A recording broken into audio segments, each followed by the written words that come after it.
This is U.S. President Donald Trump with his rousing campaign-style speech and signature moves at a rally in Michigan. Well, we're fighting to protect Americans. The radical left Democrats, who are so bad for this country, are fighting to protect TDA, you just saw that, and MS-13 criminals. And you don't even know which is worse, but they are the top of the line. And right, this was Trump's speech at a rally in Michigan as Trump completes a rather eventful 100 days in the White House, second time as the President of America. A quick look back will tell you how his victories are not just unique, but also extreme in a sense. When was the last time you heard of a president who went on a spree of signing executive orders, one after the other, or cracked down hard on border crossings with his immigration policies, or perhaps obsessed over a flurry of mass deportations? Chances are you haven't.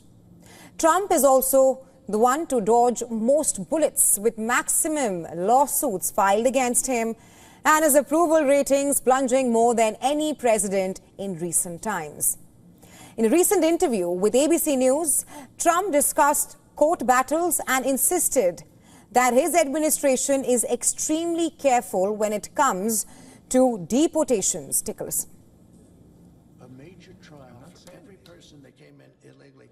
We have thousands of murderers that came in. They're going to murder people. I can't have a trial, a major trial for every person that came in illegally. We have thousands of murderers that came in. They're going to murder people. They already have murdered people in our country. Right, too.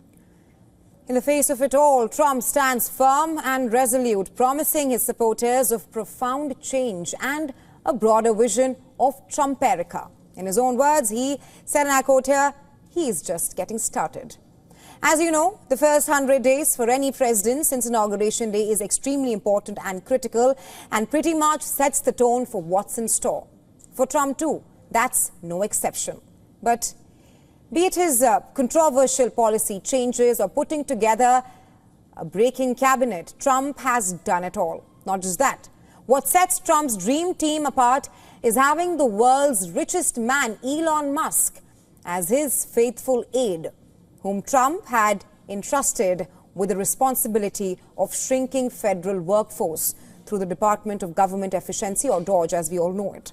However, in the past 100 days, what has been some of the most standouts of Trump 2.0, if you wonder, number one is the economy.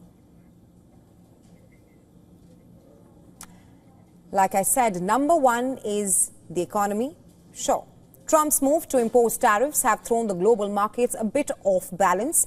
But that aside, the Trump administration seemed to have fared well, but in terms of slashing job and costly regulations. Add to that permanent tax cuts, which rather goes into the savings of middle-class households. Moreover, Trump remains committed in bringing about a resurgence in domestic manufacturing, now more than ever, thereby lessening reliance on its trading partners like China and Mexico. We had 4 great years. We had the greatest economy in the history of our country. The stock market went up 88%. We did great. And we're going to do better now, because now we learned a little bit. Number two, upholding the Republican manifesto. It's clear by now Trump leaves no stone unturned in putting his party first. Speaking at a rally, Trump mocked his Democratic predecessor, former U.S. President Joe Biden, and hurled fresh criticism at the U.S. Federal Reserve's chairman. Trump also asked the crowd for their favorite Biden nicknames. On a lighter note, but on a serious note, the tiff between the Republicans and Democrats remains a full rager, with Democrats pushing back against Trump's tenure by brandishing it as 100 days of chaos. That's what the Democrats are calling. Well, moving on. Number three is renewed campaign energy. In the first 100 days of Trump's second term in the White House, federal courts have slowed or halted some of his most aggressive moves. But nothing really seems to be stopping Trump, who is adamant with his campaign roar of making America great again. One that won him a second tenure and a popular people's mandate. At this point, it is perhaps pertinent to ask how many of his campaign promises still stand. At the beginning of his term, he vowed resolving conflicts in Gaza and Ukraine and his resolve to forge a peace deal on day one. 100 days on, that peace looks elusive.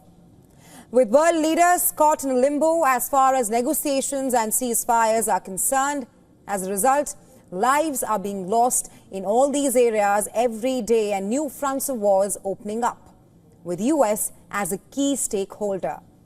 All said and done, Trump continues to assert his vows at rallies, speeches and pressers and his undying resolve to put America first at all costs.